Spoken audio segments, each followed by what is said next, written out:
Levei o que pude de dinheiro dos meus avós, o que seria um roubo perto do que fiz à vida deles. Mas meus avós eram pobres. O mais longe que eu cheguei com o dinheiro que eles tinham foi na casa da minha avó paterna. O endereço estava guardado nas coisas deles.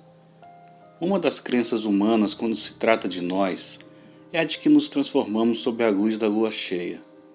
Munido dessa informação, tentei observar a fase cheia da lua, para constatar que ela realmente influenciava a minha transformação e que não era apenas uma lenda folclórica. Eu teria algumas horas antes de me transformar novamente. Eu não queria matar mais ninguém, mas já havia entendido que eu não tinha controle sobre aquilo.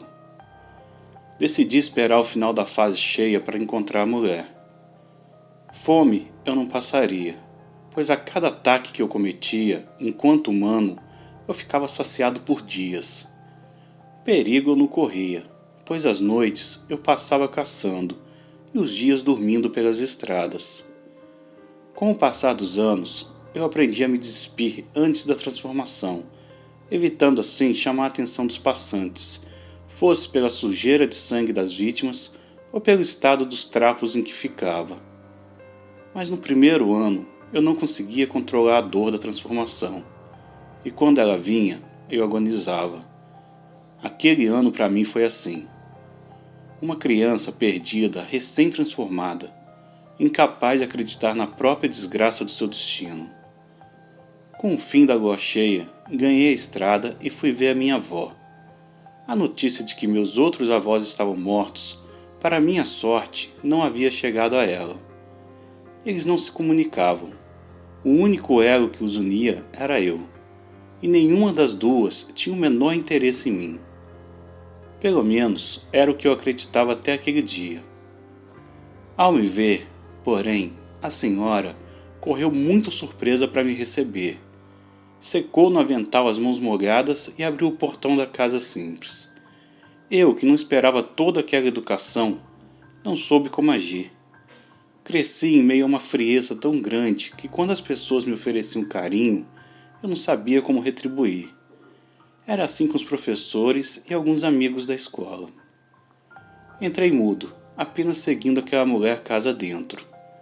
Descobri que aquela senhora era tão inocente quanto meus pais. Meu avô enganou a pobre mulher, dizendo-se solteiro e prometendo um casamento. E depois de rejeitada, mesmo grávida, seus pais a expulsaram de casa. Foi preciso muito esforço para criar meu pai sozinho, mas percebi que, diferente de mim, ele havia sido criado com muito amor.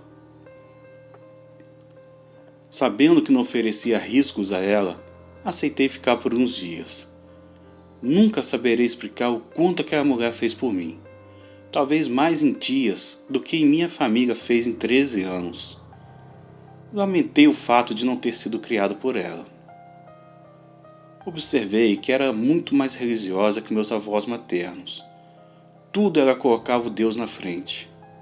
E atribuía a ele o fato de ter superado tudo. Eu queria lhe dizer que eu era uma besta, amaldiçoado pelo Deus que ela admirava. Queria saber como é possível se dedicar tanto a um ser que amaldiçoava um inocente. Queria saber o porquê dele não protegê-la de pessoas como meu avô. A religião ainda me confunde, mesmo depois de tudo que passei. Os olhos doces que ela tinha comigo me convidava a confessar o que eu tinha feito. Eu tinha a impressão de que ela me acolheria, mesmo sabendo o que eu era. Mas eu não podia correr esse risco. Ajudei como pude nos dias que fiquei por lá. Ela fazia sozinha os serviços de colheita e depois ia à feira para vender. Minha semelhança com meu pai a impressionava. Eu confesso estar feliz ali com ela e de sentir reciprocidade. Mas meu tempo estava acabando. Logo a fase cheia chegaria, e seria arriscado ficar por lá. Quando retornei, notei preocupação em seu rosto. Então ela me mostrou no jornal da região um anúncio que procurava pela minha família. Uma foto da escola, onde nem meus avós nem eu sorríamos, ilustrava aquele anúncio. A boca dela não tinha cor. Meu chão se abriu. Me caguei. Entreguei o dinheiro da feira a ela e peguei o jornal. Precisava de tempo para pensar em algo. Devolvi e respondi que não sabia, que fugi de casa, mas que estava tudo bem com eles. Ela não pareceu acreditar. Olhou bem nos meus olhos e diretamente me questionou. Você se batizou? Achei a pergunta sem pé nem cabeça, mas respondi que não. Ela abaixou a cabeça e se retirou. Pouco tempo depois, voltou com uma oração, ordenou que eu sentasse. Durante mais de 1 hora, ela me orou. Nada me aconteceu, mas ela ficou extremamente cansada. O suor de suas mãos pingava na madeira do piso, e sua face estava rosada como se lutasse fisicamente. Quando acabou, se aproximou de mim e me abençoou, e disse: precisamos te batizar. Acredito que se eu fosse mesmo batizado, as coisas pudessem ser diferentes para mim. O sacramento poderia ter impedido minha maldição. Não sei como funcionam essas coisas, mas já vi maldições caírem por terra, apenas com o poder da oração.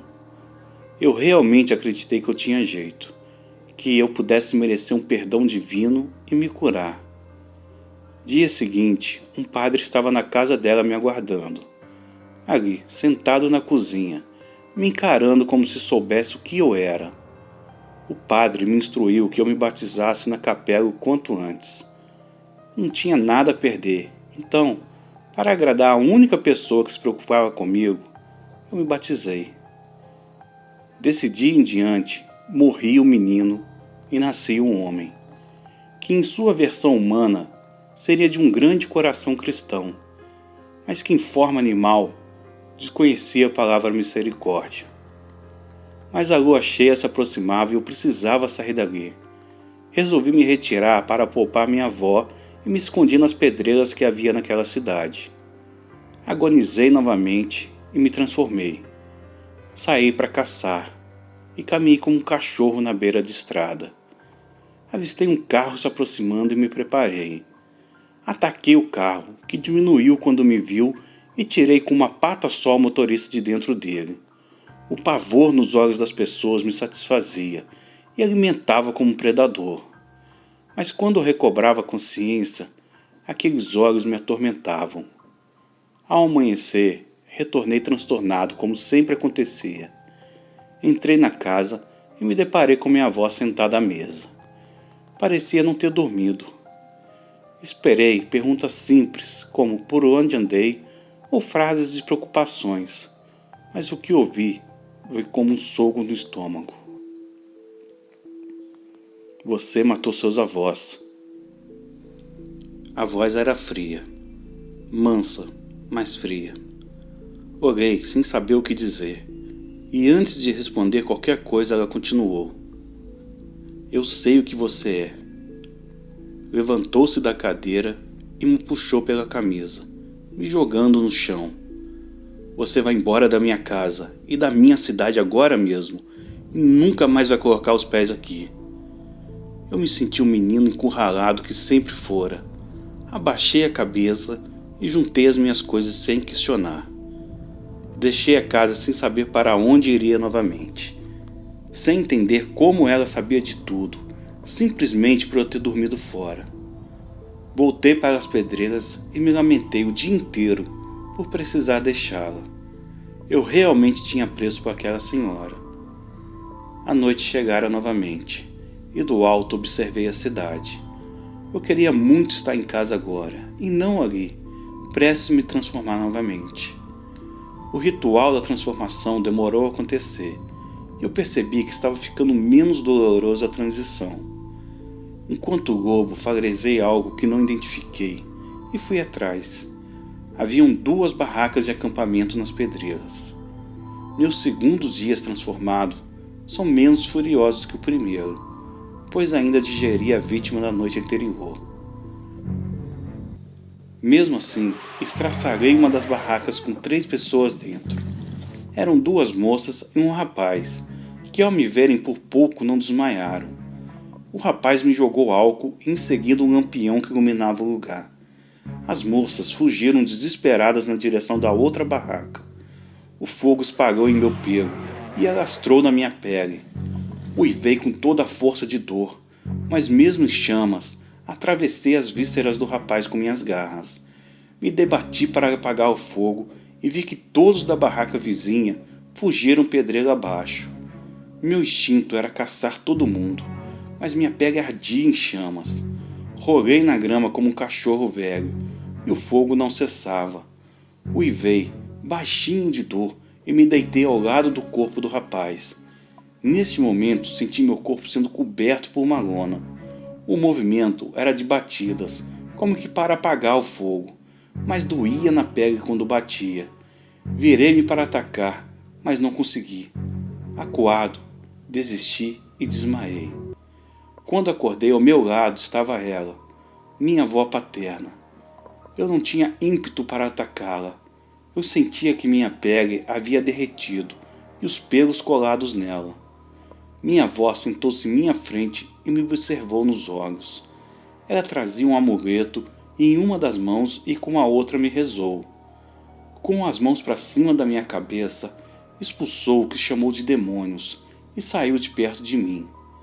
Eu fiquei calmo pela primeira vez desde que me tornei um lobisomem e assisti uma mulher idosa cavar uma cova e enterrar um homem adulto. Em seguida, sentou-se no chão e me esperou voltar à forma normal. Me arrastou para casa e cuidou das minhas queimaduras, a qual trago cicatrizes até hoje. Na minha cama, com a dor semelhante ainda da transformação, eu questionei por que ela me ajudava. Sua resposta me surpreendeu. Eu estou acostumada. Estranhei, mas antes de perguntar qualquer coisa, ela pegou uma foto antiga em sua gaveta e me apontou. Vi um homem um tanto estranho quanto eu, e ela explicou. Esse era seu pai, seu bisavô. Ele fora amaldiçoado também. Não herdei o gene por ser mulher e seu pai nunca desenvolveu licantropia. Mas eu imaginava que um neto pudesse desenvolver. Por isso, estudei tudo o que pude, para caso precisasse, além de ajudar seu bisavô nos dias de tormenta. Com uma ponta de esperança perguntei. Então não sou uma aberração para Deus? Minha avó abaixou o pelo queimado e com carinho me respondeu. É claro que não. Você é uma criação divina. O fato de ser filho de irmãos não te transformou em lobisomem. Foi a sua genética que fez isso com você. O fato de ter vindo de um incesto fez de você um animal muito raro, dos mais fortes, capaz de dizimar a própria raça. Engoli em seco e esperei a nova transformação, que não chegou. Encarei os olhos de minha avó e adormeci. Eu teria uma longa jornada pela frente, e com a ajuda dela, salvaríamos o máximo de pessoas possíveis.